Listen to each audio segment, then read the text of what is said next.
Hello friends, welcome to சமையல் புதிது.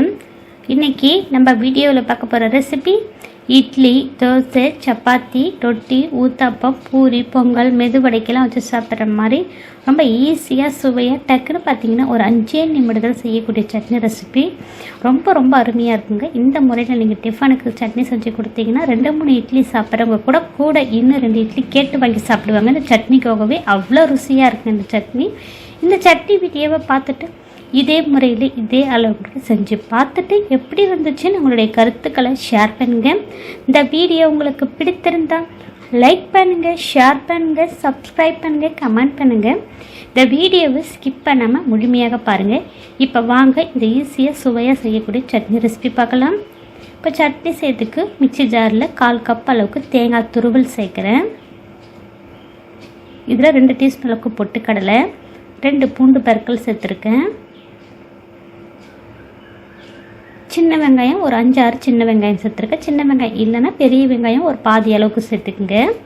ஒரு சின்ன துண்டு புளி, காரத்துக்கு 5 வரமிளகாய் சேர்த்துருக்கேன். 1/4 டீஸ்பூன் கல் உப்பு சேர்த்துருக்கேன்.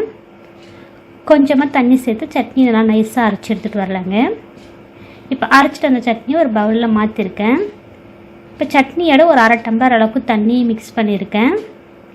சட்னிக்கு தாளிப்பு கொடுத்துருக்கேன். தாளிப்பு கரண்டில் 1/2 டீஸ்பூன் எண்ணெய், 1/4 டீஸ்பூன் கடுகு உளுத்தம்பருப்பு, 1/4 டீஸ்பூன் கம்மியாக சீரகம், வரமிளகாய் ஒரு 3 சேர்த்துருக்கேன். கருவேப்பிலை கொஞ்சமாக வாசனைக்கு. இது எல்லாம் பொரிஞ்சதும் சட்னியோட சேர்த்து மிக்ஸ் பண்ணியாச்சுங்க. சுட சுட இட்லியோட இந்த சட்னி பரிமாறுங்க, அவ்வளோ ருசியாக இருக்குங்க. சப்பாத்தி, ரொட்டி, பூரி, பொங்கல், மெதுவடைக்கெல்லாம் ரொம்ப அருமையாக இருக்குங்க. கண்டிப்பாக ஃப்ரெண்ட்ஸ் இந்த சட்னி ரெசிபி ட்ரை பண்ணி பாருங்கள். செய்யறதுக்கு ரொம்ப சுலபங்க. 5லேருந்து 3 நிமிடத்தில் ரொம்ப ஈஸியாக செஞ்சு முடிச்சிடலாம். இந்த சட்னி வீடியோவை பார்த்துட்டு இதே முறையில் இதே அளவோடு செஞ்சு பார்த்துட்டு எப்படி வந்துச்சுன்னு உங்களுடைய கருத்துக்களை ஷேர் பண்ணுங்கள். இந்த வீடியோ உங்களுக்கு பிடித்திருந்தா லைக் பண்ணுங்கள், ஷேர் பண்ணுங்கள். நம்ம சேனலுக்கு மறக்காமல் சப்ஸ்கிரைப் பண்ணுங்கள். கூடவே பெல் ஐக்கானை கிளிக் பண்ணி வச்சுக்கோங்க. அதில் ஆல்ன்ற ஆப்ஷன் வரும், அதையும் கிளிக் பண்ணி வச்சுக்கோங்க. அப்போ தான் நான் அடுத்தடுத்து போடக்கூடிய புத்தம்புது வீடியோக்கள் உங்களுக்கு உடனுக்குடன் அப்டேட் ஆகும். இந்த வீடியோவை ஸ்கிப் பண்ணாமல் முழுமையாக பார்த்ததுக்கு நன்றி. வணக்கம்.